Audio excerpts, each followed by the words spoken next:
Ministro de Vivienda, Rogelio Paredes. Señor ministro, buen día. Hola, saludos a ti, Hugo, y a Susan. Espero que se encuentren muy bien. Yo saliendo de un COVID de aquí, digo yo que herido, pero no vencido, y siempre con fe en Dios. Fíjate, déjame comenzar un poquito aquí con lo que tú decías hace un ratito, que Dios está presente en todos lados. Es verdad, yo lo he comprobado, pero además creo, y yo no sé si en esto a lo mejor tú me vas a acompañar, siento que cada día se puede hacer una buena obra, aunque sea pequeña. Ayuda a cruzar una calle a una persona, le da un plato de comida al otro, le ayuda con un trabajo en la oficina. Cualquier cosita es una ayuda que no te cuesta nada y que te sirve como para ganarse un escalón al cielo. Una a obra la encuentras todos los días, la puedes tener tú al frente, Susan, y ni te estás dando cuenta. A lo mejor a alguien se le cayó una pluma, ya no tiene cómo llegar, está en una silla de ruedas, tú la ayudas, la empujas. Esa es una buena obra. Una buena obra es no hacerle daño a la gente. Una buena obra no es meterle el pie al otro para que se caiga. Una buena obra es no ser cizañoso, intrigoso, crear fake news. Bueno, hay muchas formas de hacer cosas buenas. Yo siempre tengo... hablar bien de mi país. Yo siempre digo que a la gente buena le va bien, a la gente buena le ocurren cosas lindas y maravillosas. Así que, ministro, me encanta que arranque usted con ese feeling. El señor Hugo dice que usted es tremendo trabajador, porque él tremendo trabajador. Y no, y ahí está la muestra. Pero porque es así, parece como una cómica. Oiga, está con COVID y está trabajando. Tremendo, eso es tremendo. Es tremendo. Oiga, lo que es tremendo también es lo que está ocurriendo en Colón. Yo siempre fui tremenda. A mí no me da pena decirlo, me porté mal en la escuela, era tremenda, inquieta. Y sigo siendo tremenda. Me encanta ser tremenda así como soy. Creo que ahí está el dinamismo, pero tremenda bien. Y entre las cosas que tenemos que hacer bien, es básicamente tratar de cuidar nuestro patrimonio. Vemos los ejemplos de muchos países, ministro, que su casco antiguo es muy bien protegido, es la parte más atractiva turísticamente. Tristemente nosotros en Panamá por años hemos visto el deterioro de estas áreas. El área del casco antiguo en Panamá es un área que está en recuperación, todavía no está al 100% como debe ser. Pero Colón, de verdad que a mí me da tanta tristeza cuando uno visita esta provincia y ver las condiciones en las que se encuentran sus edificios, estos edificios de mucha historia, también es preocupante. Entonces uno dice, ¿qué será mejor? ¿Reestructurar todo este trabajo, tratar de recuperarlo o definitivamente demolerlo? Y es el debate que hay en este momento y nos gustaría escuchar por parte del Ministerio de Vivienda cuáles son esos pasos que se están dando en este tema en específico. Tú has tocado varias cosas ahí, Susan, que yo quisiera ponerlas todas en perspectiva. Lo que se hizo con el casco antiguo en Panamá no se hizo con Colón, creo que fue un error. Aquí ahora, después de 25 o 27 años, yo recuerdo cuando yo estaba en el Viceministerio de Vivienda con Pérez Valladares, estábamos en ese momento promoviendo la ley del casco antiguo y los incentivos, y hoy tenemos lo que tenemos, un área comercial pujante, gente viviendo todavía allí, otros que se fueron, pero que al final del camino le dieron paso a la recuperación, a mantener el estilo arquitectónico, a generar un ambiente mucho más rentable, digamos, para todos, porque aquí ahora tú ves que es un área que peatonalmente, en tiempos normales, no estamos hablando de pandemia, pero en tiempos normales es un lugar atractivo. Ahí están todas las estructuras viejas, el arcochato, tantas cosas. Bueno, lo que se hizo en el casco antiguo en Panamá se debió haber hecho también en Colón. Aquí tenemos el primer error.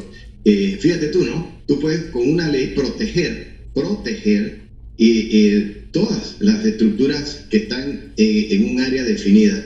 Bueno, pero si ahí estás también protegiendo caserones viejos y ruinas, y no lo vas a poder tocar porque la ley te lo impide, entonces pasa lo que está pasando. Los techos se oxidan, las carriolas se van a oxidar, se caen, las maderas se pudren con el paso del tiempo, el salitre hace efecto, se caen los techos y te queda como una zona de guerra.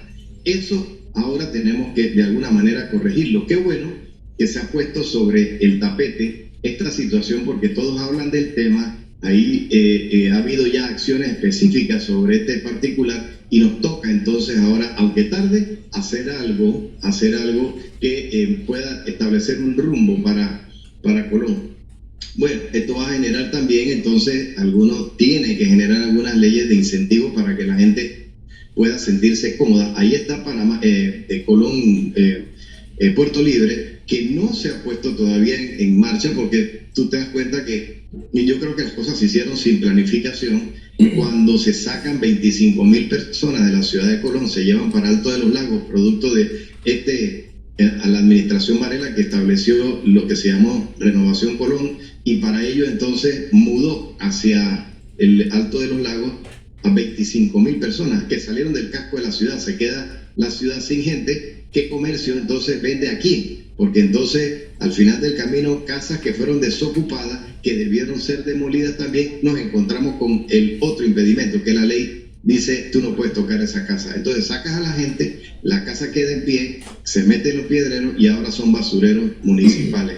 Claro, esto todo porque tenemos algunas, digamos que, contradicciones en lo que debió haberse hecho específicamente. Tienes toda la razón. Perder Colón no tiene sentido, pero entonces recuperarlo cuesta mucha plata.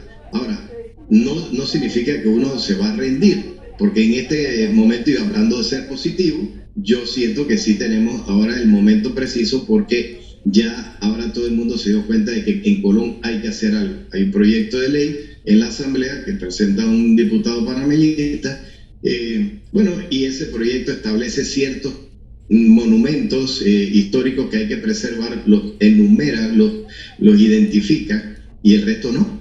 Entonces eso significa que nosotros podríamos caerle a las otras áreas que no estarían protegidas, y para eso entonces viene la discusión con patrimonio histórico. Sí tenemos algunos fondos, podemos demoler. Yo de hecho tengo un fondo que todavía me queda de Renovación Colón y no lo hemos podido utilizar, a pesar de que sabemos que hay caserones que no tienen valor histórico, pero que están llenos de gente y son basureros. Pero el problema estaba en qué hacer mientras tenemos la cobertura de la ley. Ahora, con la modificación, yo perfectamente puedo pedir los permisos de demolición y entonces entrar a esos edificios. Sí, hemos demolido como 100, pero todavía nos hace falta más. ¿Qué pasa entonces en este punto? Que se convierte esto como en una boca sin dientes, porque tú tienes una manzana que se hizo demolición de 1 o 2 edificios y el resto están en pie. Entonces, ¿qué tenemos ahí? Como si fuera una zona de guerra. ¿Me iba a decir algo, Hugo? Sí, los cruceros que se mueven por el Caribe tienen entre sus propuestas, ¿verdad?, recorridos prácticamente a todas las ciudades donde van, excepto en Colón. O sea, allá la gente la cogen, la meten en un bus y la llevan a la zona libre. Siendo Colón de verdad un atractivo en potencia, wow, de unas dimensiones extraordinarias. Y yo entiendo que se cite la administración del señor Varela, de verdad que uno revuelve la mirada y siente espanto, ¿no?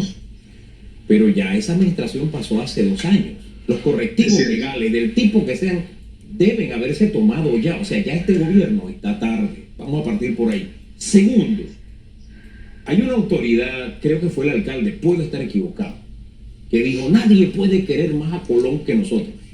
Y yo no lo pongo en duda, porque uno quiere a su tierra. Pero qué extraña forma de querer tu tierra, demoliendo, por ejemplo, un patrimonio histórico no solo de Colón, sino del país.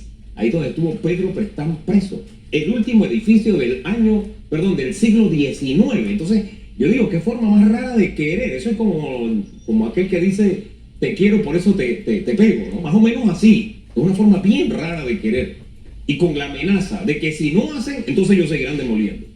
Entonces, como estamos tarde, o el gobierno está tarde, y ya tiene esa advertencia de por medio, la pregunta es: ¿qué va a hacer? Ya, ok. Primero, sí, hay un poquito de retraso, es cierto, hay que reconocerlo, yo no puedo decir que no. Y el retraso se debe a que sí, en la administración Varela no sufrieron una pandemia como la que estamos sufriendo nosotros. A nosotros nos ha tocado 17 meses de los 24 o 25 meses en pandemia. Ya partiendo por ahí, todos los planes se tuvieron que poner en pausa y todavía no hemos salido de este problema. Y mira cómo andamos nosotros así, pues, que tenemos que andar ahora aislados y tal, pues, enfermedad.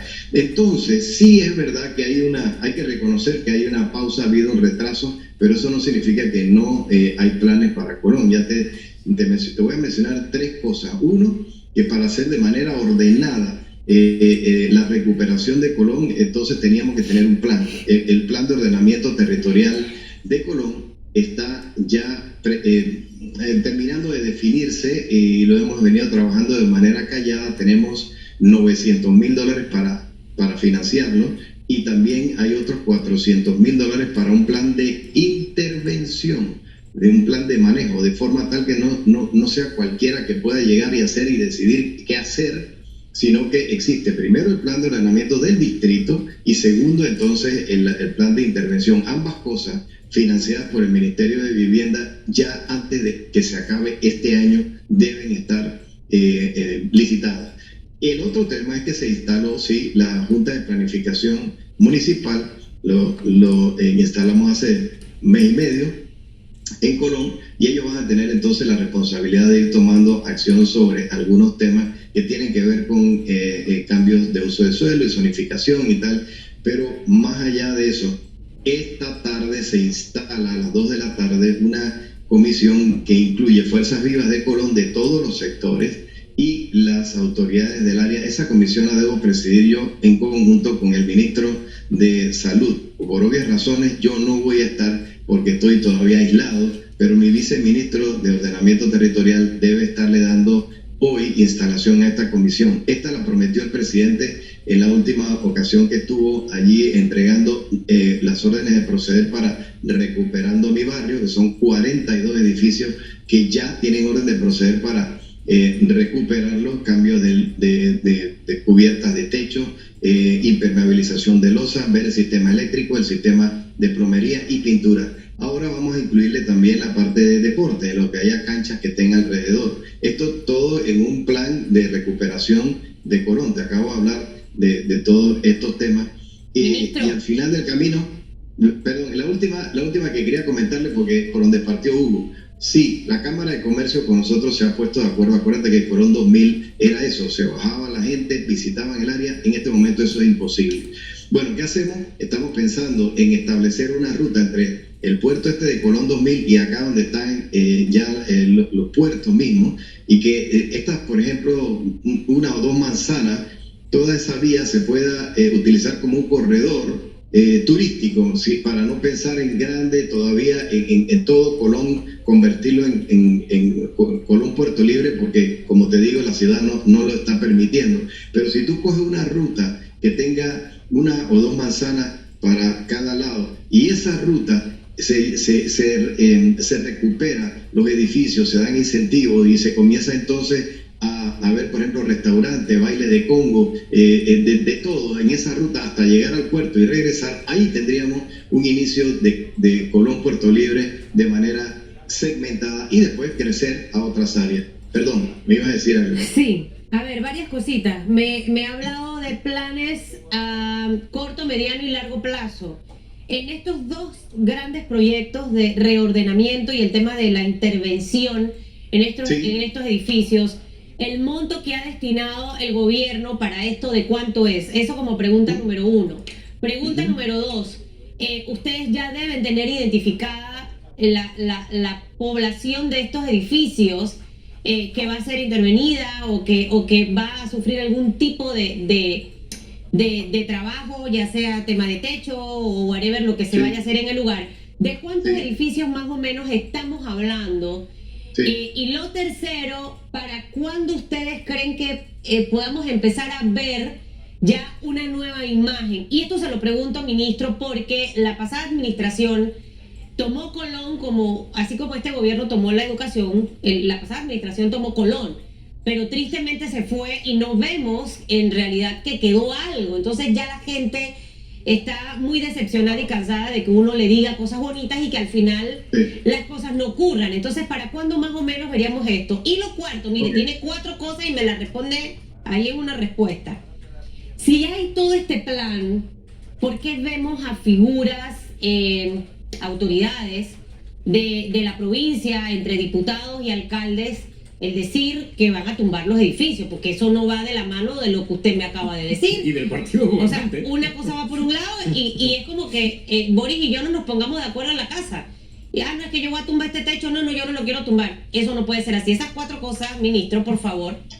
Parto por decirte, Susan, que los fondos son $900,000 que tengo separados para el plan de ordenamiento territorial y que antes de que se acabe este año de eso debe estar licitado, porque ya tenemos eso bastante masticado.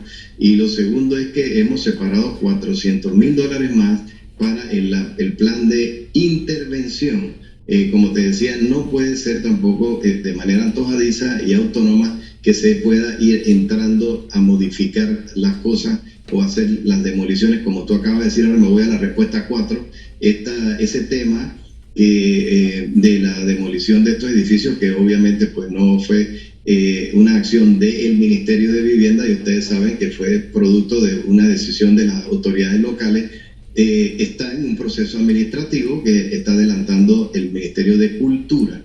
¿Por qué cultura? Porque es que se trata otra vez de monumentos históricos o temas que están protegidos por ley, y entonces a quien le corresponde en este caso no es al Ministerio de Vivienda, sino al Ministerio de Cultura con patrimonio histórico. Esta mañana, creo que ya por lo que me reportó mi viceministro, están acercándose a Colón, deben estar en este momento, y si no estarán llegando en las próximas horas. El ministro de Cultura, y creo que también va con la nueva directora de Patrimonio Histórico, a reunirse con las autoridades locales, precisamente para ir viendo qué es lo que está pasando, cómo equilibrar esto, porque tú tienes razón, hacer una acción de esta naturaleza, bueno, va como en contraposición a lo que nosotros estamos presentando como un plan. Entonces decía yo que ahora que podemos tener una ruta, bueno, es lo que corresponde y tenemos que actuar en esa dirección. Pero como te decía también al principio, hemos tenido ahora ya la atención del presidente. Eso hace una diferencia entre la administración. Perdón. 1.300.000 balboas para intervención y para el tema de reordenamiento, ahí entre los dos proyectos. Me parece que es poquita plata, pero bueno, como van a ir a inspeccionar. Ahora, ¿cuántos edificios están en estas condiciones? Lo tercero, y al final, si usted, ya que está el presidente metido, van a conversar con los diputados y el alcalde para que estén alineados. Sí, como te comenté, también hay una reunión esta tarde que es de instalación de la mesa de seguimiento para que todas estas cosas tengan un final, tengan una fecha, y obviamente pues con la participación esta vez de las fuerzas vivas y los dirigentes locales que hace 2 semanas me reuní con ellos, que entregaron un pliego de peticiones, nosotros le entregamos de vuelta las respuestas del gobierno y hoy se instala esa mesa, y allí están también las autoridades locales y de paso diputados representados en esa, los dos, en esa, debían estar los 3 en esa misma comisión, pero puedo responder por 2, ¿no? Que sé que van a estar igual que el alcalde. Entonces vámonos a la cantidad de edificios, 42, y para los efectos prácticos son 13.800 personas que salen beneficiadas, y la inversión ahí son 32 millones, y por el otro lado apunta también, porque estás anotando, apunta 4 millones que estoy separando para Casa Wilcox. Casa Wilcox nos la dejaron con un andamio y un banner, un micro perforado, que era lo que decía, allí estuvo la Casa Wilcox, así es como iba a quedar, y nunca quedó. Al final se estuvieron robando los andamios, porque se los estuvieron robando. Ahí pusimos seguridad del ministerio